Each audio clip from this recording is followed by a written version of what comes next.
बचपन में जब भी मुझे लू लगती थी तो मम्मी मुझे यही डिश बना कर देते थे। ये डिश बहुत ही ज़्यादा हेल्दी है समर्स के लिए।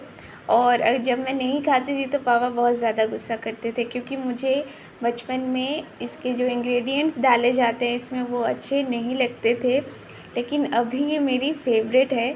जब भी पोहा की बात आती है तो मुझे ये डिश तो हमेशा याद आता ही है। बहुत ही टेस्टी है और टेस्टी के साथ साथ हेल्दी भी है, और हेल्दी होने के साथ साथ बहुत इजी भी है इसे तैयार करना। वैसे अगर आप नारियल को छीलने का प्रोसेस अगर देखेंगे तो उस हिसाब से इजी नहीं है, पर ये डिश बिना नारियल के भी तैयार हो सकती है। बट नारियल का एडेड होना इस डिश में एक बहुत ज़्यादा ही अच्छा टेस्ट लाता है। वैसे नारियल तो कैल्शियम से भरपूर है ही, और भी तरह के न्यूट्रिएंट्स होते हैं इसमें। तो आपको नारियल ना 2-3 दिन में खाते ही रहना चाहिए, चाहे आप किसी भी एज में हो, कम एज ग्रुप में भी हो। तो आपको ये आदत डाल ही लेनी चाहिए, सो दैट आपको उम्र के किसी भी पड़ाव में कैल्शियम सप्लीमेंट्स की ज़रूरत नहीं पड़ेगी अगर आप ये आदत डाल लेते हैं।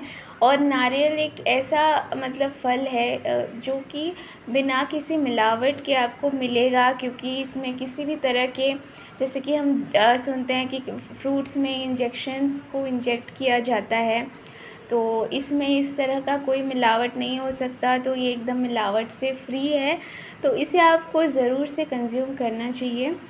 वैसे इस डिश में आप डेसिकेटेड कोकोनट का भी इस्तेमाल कर सकते हैं, लेकिन नेचुरल और फ्रेश चीज़ को अगर आप यूज़ करेंगे तो आप गिल्ट फ्री उसे इंजॉय भी कर सकते हैं। तो घर में ये अंगूर और केले थे। केले जो हैं कुछ ज़्यादा ही पक गए थे, तो उस हिसाब से भी मैंने सोचा कि ये डिश तैयार कर ही लेनी चाहिए, केले भी यूज़ हो जाएंगे। और वैसे मैंने ये डिश सिर्फ़ एक जन के लिए, मतलब कि खुद अपने लिए तैयार किए हैं। तो जो अंगूर या फिर नारियल जो है थोड़ा थोड़ा यूज़ किया है।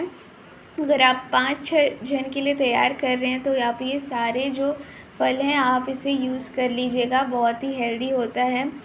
वैसे ये डिश आप समझ ही गए होंगे कि कौन सी डिश है। आपके घर में भी ये अक्सर बनती होगी, और किसी भी तरह के पूजा पाठ में भी इसे एज अ प्रसाद यूज़ किया जाता है। तो ये जो हम मीठा वाला जो पोहा बनाते हैं वही डिश मैं बना रही हूँ। पोहे को मैंने धो लिया था एक बार, और बस पोहा जो है थोड़ा सा सॉफ्ट होना चाहिए। वैसे अगर ये सारे वेजिटेबल्स डालने के बाद वैसे सॉफ्ट हो ही जाता है पोहा। और उसके बाद मैंने वो इंग्रेडिएंट डाला जो बचपन में मुझे बहुत ज़्यादा पसंद नहीं था, लेकिन अभी बहुत बहुत ज़्यादा पसंद है, वो है दही। तो दही का टेस्ट जब इसमें आ जाता है तो ये जो इसका जो किसी भी स्वीट डिश से कम नहीं लगती है ये डिश। जब भी आपको कोई स्वीट डिश बाहर की खाने की मन करे तो आप यही बना के खा लीजिएगा।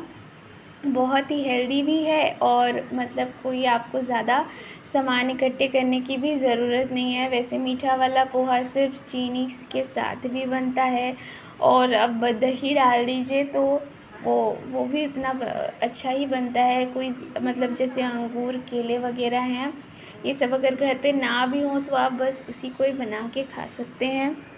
मैंने इसमें थोड़ा सा नमक डाला है और चीनी डाला है। वैसे चीनी के जगह पर अगर आप गुड़ यूज़ करते हैं तो वो और ज़्यादा हेल्दी रहता है और टेस्टी भी रहता है। वैसे गुड़ जो है थोड़ा उसकी जो तासीर होती है गर्म होती है, तो अगर आप गुड़ समर्स में यूज़ कर रहे हैं तो ध्यान से यूज़ कीजिए। वैसे चीनी जो है मैंने हल्की ही डाली है, क्योंकि केले की मिठास तो इसमें ऑलरेडी है ही, और अगर आप बिना चीनी के खा सकते हैं तो वो तो और भी अच्छा है।